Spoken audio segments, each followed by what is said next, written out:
বিসমিল্লাহির রহমানির রহিম। ঐতিহ্যবাহী জাতীয় সাংবাদিক সংস্থা কর্তৃক আজকের এই শপথ পরিচিত অনুষ্ঠানের সম্মানিত সভাপতি, জাতীয় সাংবাদিক সংস্থার প্রতিষ্ঠাতা বরং আলতাফ হোসেনের সহধর্মিণী মোহাম্মদ আসিয়া আকবর, প্রধান অতিথি হিসাবে উপস্থিত আছেন গণ অভ্যুত্থানের শহীদ সাংবাদিক তাহির জামালের প্রিয় মা শামশেদ তারা এবং আরেকজন শহীদের ভাই এসেছেন আমাদের এখানে, আবু তাহের মোহাম্মদের ভাই।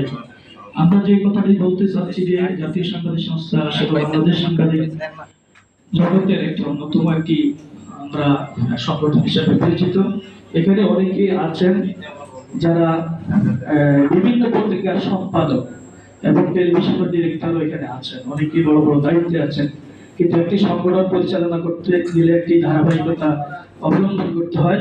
তাই আমাদের বর্তমান নির্বাচিত মহাসচিব যে বিষয়টি বলতে চেয়েছেন যে আমরা ঐক্যবদ্ধ প্রচেষ্টা ছাড়া আমাদের কোনো উপায় নেই।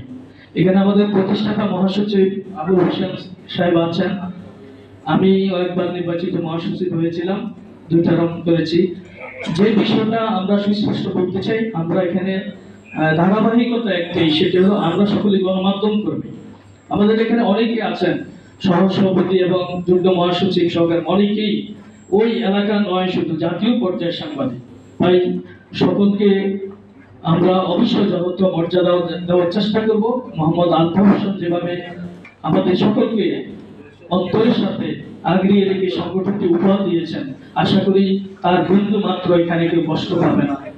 আমরা আরেকটি বিষয় বলতে চাই, আমাদের প্রতিষ্ঠাতা সদস্য নির্বাহী সভাপতি শাহজাহান মোল্লা, তিনি অনেকগুলো গুরুত্বপূর্ণ কথা বলেছেন।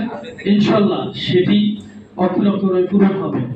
আজকে আমরা নেতৃত্বে আছি, কালকে আপনারা নেতৃত্বে আসবেন, কিন্তু গণতান্ত্রিক প্রক্রিয়া সংগঠনটি চলবে।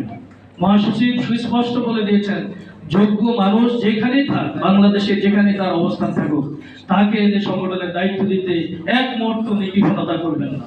তাই উঁচু নিচু বিষয় না, আমি ক্ষুদ্র মানুষ, আমি ছোটখাটো লেখালেখি করি, এটাই আমার পেশা। তার মাঝে আপনাদের একটু দায়িত্ব পালন করার চেষ্টা করছি। সেই ক্ষেত্রে আমরা বলবো ঐক্য আমাদের একান্ত প্রয়োজন। ইনশাআল্লাহ মোহাম্মদ আলতাফ হোসেনের প্রতিষ্ঠিত সাংবাদিক সংস্থা ঐক্যবদ্ধ হবে। কিছুদিন পূর্বে কিছু বিভ্রান্ত বা যাই হয়েছে, সেটি আসলে যে পেশার লোক, সেই পেশার নেতৃত্ব তাকে দিতে হবে। আপনি যখন কোনো ব্যবসায়ী প্রতিষ্ঠানের থাকবেন, তখন আপনি ব্যবসায়ী প্রতিষ্ঠানের অ্যাসোসিয়েশনের দায়িত্ব পালন করবেন, আর সাংবাদিকদের সংগঠন সাংবাদিকরাই দায়িত্ব পালন করবে। সেটাই থাকবে সাংবাদিক সংস্থার ভবিষ্যৎ পরিকল্পনা। সকলকে ধন্যবাদ। আসসালামু আলাইকুম ওয়া রাহমাতুল্লাহি ওয়া বারাকাতুহু। এবারে বক্তব্য প্রদানের জন্য আমি অনুরোধ জানাচ্ছি